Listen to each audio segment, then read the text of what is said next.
The general who is skilled in defense hides in the most secret recesses of the earth. The general who is skilled in attack flashes forth from the topmost heights of heaven. This is Sun Tzu, Chapter 4, Art of War, Tactical Dispositions. Welcome to the Art of War for helpers. This episode is on Sun Tzu's Chapter 4, and I think it could be surmised by some of our modern messages of check yourself before you wreck yourself, or pride goeth before the fall, or keep your issues out of someone else's therapeutic needed space. No one should go to therapy to take care of their therapist, to take care of their therapist's ego, their therapist's biases, or their therapist's needs. There is a golden thread in therapy, and that is do no harm, but that's more importantly and more descriptively described as do nothing without informed consent, and do nothing that isn't in the best interests of the client served. Each feedback and each intervention we give has to have that golden thread. Do no harm, do nothing without informed consent, and do everything because it has a purpose that will further the best interests of the client. In the Art of War for helpers, we battle despair and a lack of meaning. But our first enemy is our own ego. I hope I can convince you of that. Feel free to argue. But our first enemy, and our responsibility is our ego. I promise our main enemy is our ego. So start there. Let's talk about a case study, or this chunk of the video could be called How I Started a Beef with Dr. Jordan Peterson. First, I would say, my first memory of Dr. Peterson is an interview he gave describing a client of his. And I thought it was a perfect example of knowing the ethics that you need to carry as a clinician, having honor and compassion for a client, and understanding the bigger picture of how you might be impacting just the world around you and the good, like the balance of good in the world. Dr. Peterson talked about a client who had been hospitalized for most of her life, and I think that he knew her as she transitioned into an independent life. That's a really big deal. I think a lot of community workers fight that fight. We're trying to keep people free, and then even more so free from the bonds of symptoms and the despair that can come with symptoms. So we want skills to address that. We are working for freedom. And Dr. Peterson was talking about someone's transition into freedom. And what he noticed was that person, totally classically untrained, but someone who had lived in the mental health system her whole life, she had the most compassion of any human he had ever met. Once she was free and she was comfy and she could just go about her day doing whatever she wanted, watching whatever she wanted, walking wherever she liked to go to the zoo or something like this. I forget what he said, but she chose to use her freedom to go back to visit others that were in the hospital. And Dr. Peterson noticed this person has exemplary morality, compassion for others, really like compassionate skill set that she was using because she knew how to be a good person and that interpersonal things really matter. So that was my first memory of Dr. Peterson. But the second point is he does follow a case study of when our ego isn't defeated before we start a conversation that might have an impact on the client.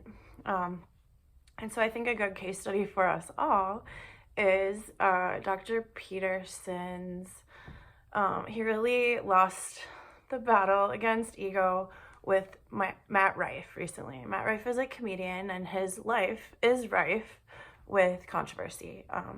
And in some ways that is really admirable. If we really need to speak up for stuff, we can't be silenced. And I think that's what Dr. Peterson believes.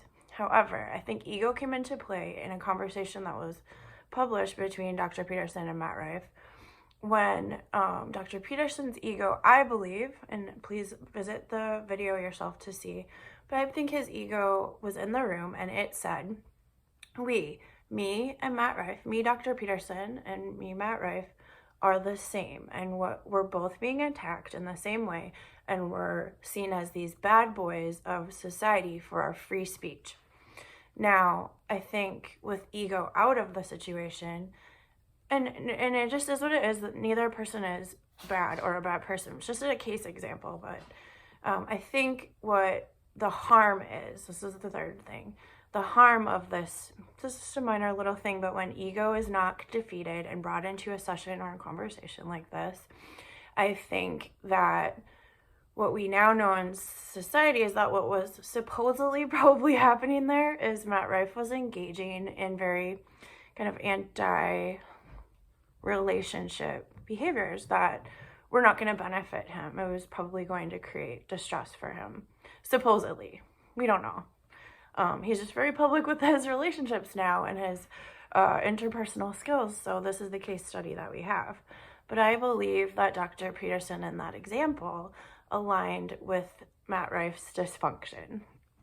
Maybe this is a bad example. Please give me other examples if you would like, but maybe this is a good example too. It's not too dramatic, but I think we can see how the people who had legitimate concerns about Matt Rife's interpersonal skills or lack thereof, or responsibility in relationships or lack thereof, would see Dr. Jordan Peterson aligning with Matt Rife as very painful and unfair and unjust, and it would really bring down the credibility of Dr. Peterson, who I believe could have brought evidence-based interventions, the things that we bring into someone's life, like an outside mirror of responsibility in relationships. That's what should have happened. Something else, something not aligning with the anger or the dysfunction or the bad boys of free society and or free speech.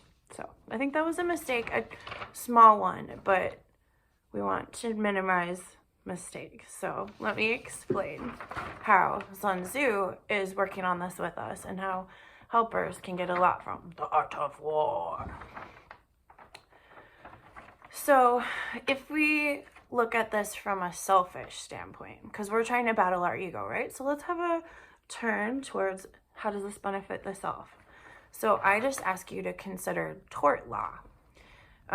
If you don't ask, how is my feedback or how is this intervention for the best interest of the client, then you could act out of ego or personal dysfunction, and you could use interventions that are not evidence-based. In those situations, mistakes can be made and actually are likely. Okay, wait. How does my beef with Jordan Peterson relate to the art of war for helpers? I'll tell you. Good question. One may know how to conquer, but be unable to do so. This is another important quote from Sun Tzu from chapter 4 about tactics. And I think the masterful and famous Dr. Jordan Peterson is just that, very masterful. I believe, if I'm wrong, I don't know, I believe he was a professor at Harvard. So I would argue degrees just don't convince me. Degrees alone are not going to convince me. And I think that we see this from efficiency as argued in ancient scripts. Like, efficiency is not just knowing how to do something or being book smart or having degrees, and especially not yielding degrees without showing mastery, which Dr. Peterson shows mastery for sure. So I say, no matter who we are, even if we have fancy degrees or are famous for our wisdom, like Dr. Peterson, if we bring our ego, we bring our insecurities. If we bring our ego, we don't check our ego, we bring our insecurities. Sun Tzu tells us exactly what will happen.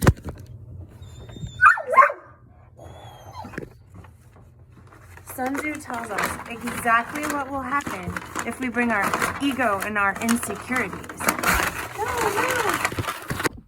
So unfortunately, if we bring our ego, we bring our insecurities, or even if we bring our unresolved trauma, I think a lot of that might have been going on in this moment with Dr. Peterson in the clip that I'll put in the link below, of course, but we're told this is going to be ineffective. So if we look at it for our best interests, we don't want a lawsuit. We could cause harm if we don't put our ego in check. Or if we bring our insecurities, we also will just strategically fail. So if you want to look at it that way, Sun Tzu tells us standing on the defensive indicates insecurity and a lack of strength to win. There's only thing that inside clients, or you yourself as client, should feel when faced with having to caretake to the ego of a therapist is that, oh no, this will fail. This person doesn't have the strength that I need or the caretaking skills that I need to succeed. And we never want anyone to feel that way. So I think The Art of War, Chapter 4, Tactics, lets us know to stand somewhere with our ego and our memories and our greatest treasures. I have puppies fighting in the background. So we keep our ego in the secret recesses of the earth, as Sun Tzu advised us. And I think that's very wise to do so. Doesn't mean that we check our humanity. We just check the personal things that are causing us pain, because it's not our time to have our battle against distress fought in the moment where we're serving others. And we've signed up to say that we'll pay our focus to the other. So it may seem simple, but it also might seem maybe a little depressing or nebulous and vague and hard to understand. What am I going to do? Just be intuitive, insightful into myself, and not arrogant? Like, what if we already do try to do that?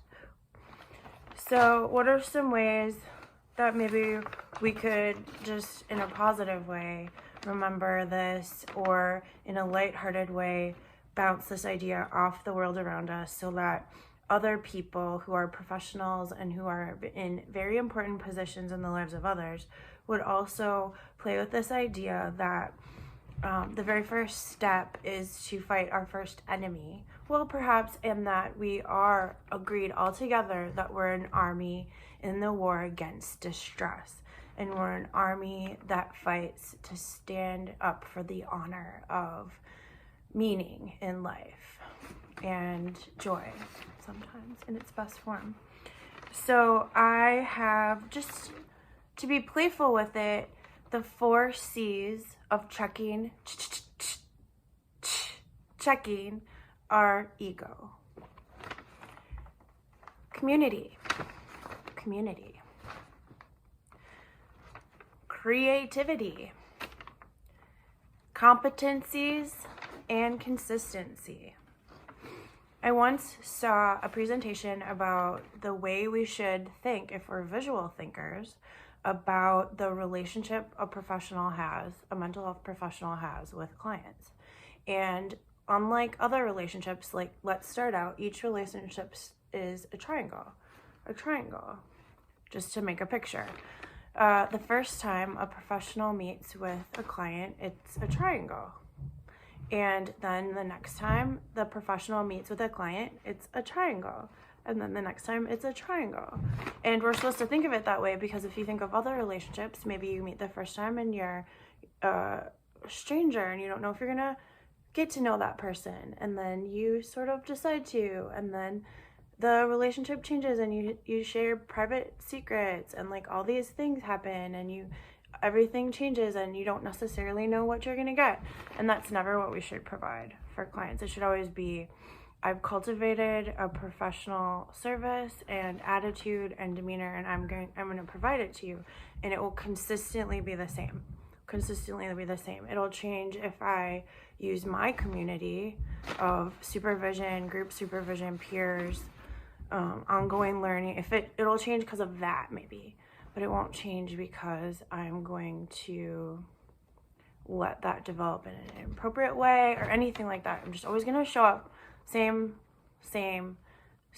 and that's wonderful, and it's also mandatory. So consistency. And then I think you can check the people around you. You know, are they willing to show up and be human with someone and be creative to find meaning? And are they curious and compassionate about that? Those could be the other 2 C's. It could be the 6 C's of checking our ego. Or anything where really the answer is show up for the client and say yes to this, because that's what's healthy and in the golden thread of best interest for clients. Let's care, another C, about that, and ask questions and check ourselves and check our ego and check each other. I would like for us to think of ourselves not as egoless in a painful way, as egoless in a practical way, and an egoless in a practitioner way, an egoless in an effective way. But I also, as many years as I've been in the field, I also think of us as planters of seeds. We're egoless planters of seeds. We're egoless weeder of weeds in the garden of our mind. We're egoless tossers of life vests. And that's really important. And I almost think the life vest thing is the most important sometimes, is would you stop planting the seeds or weeding the weeds with someone of the garden of their mind because you just let your ego and your own personal lack of meaning or anything like that get in the way, as much as you would never stop throwing a life vest to someone? I don't know. You're so important for showing up egolessly to help and serve. So even if you need, we all need to feel that we matter and what we're doing is important. So we don't have to give that up either. We don't have to give up our humanity to be ethical, appropriate. We enhance our humanity by being egoless in our professionalism. That doesn't mean that we don't have selectivity and we don't have individual voice. That's so important. We should cultivate that and we should speak up for that, I think. But this is a mouthful. This concept is a mouthful, and I would love to hear anyone's thoughts about it in the comments below or anything like that. Write me a soliloquy of what you think about being egoless as a mental health community servant. I would love that. Thank you so much. You know, even as I sit here doing this and shouting into the wind, I also think no one has to take or appreciate your wisdom. No one has to do that. We are egoless planters of seeds in the garden of minds, and those seeds should be for the best interest of the person that we're speaking into. We shouldn't be a acid-tongued devil in a vulnerable space. We should never do that. And if we see that happening, we should say something to our community, even if we say it creatively, so that we care for ourselves. We should watch out for those that we serve. All right, thank you so much. This is this episode of The Art of War for Helpers.